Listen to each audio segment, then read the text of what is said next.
What if I told you? A single decision in 2018 sent shockwaves through the global economy.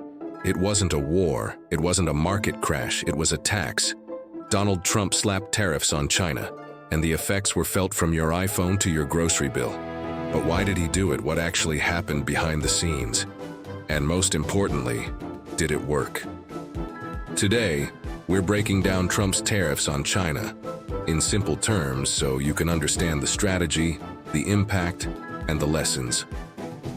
First, let's talk about tariffs. A tariff is basically a tax on imports. If the US imports a product worth $100 and imposes a 25% tariff, the importer now pays $125. The goal? Protect local businesses, encourage people to buy domestic products, and create leverage in trade negotiations. It sounds simple, but the ripple effects are massive. In 2018, Trump made his move.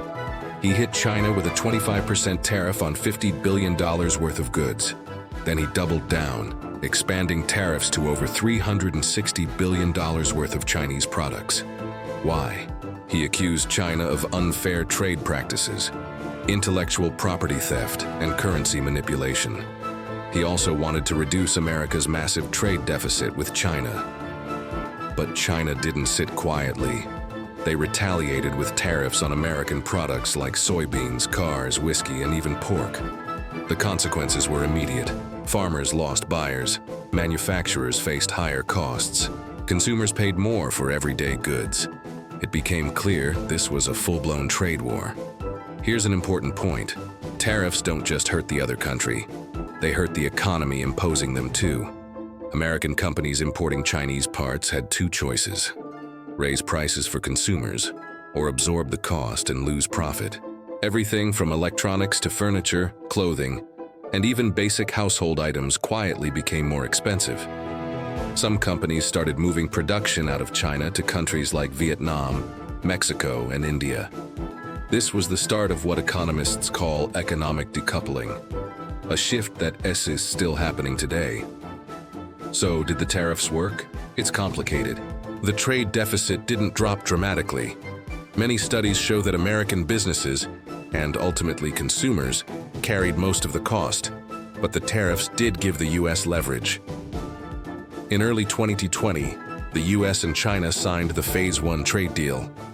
China agreed to purchase more American goods, including soybeans and manufactured products. Still, it fell short of the ambitious promises Trump made in 2018. Today, most of those tariffs remain.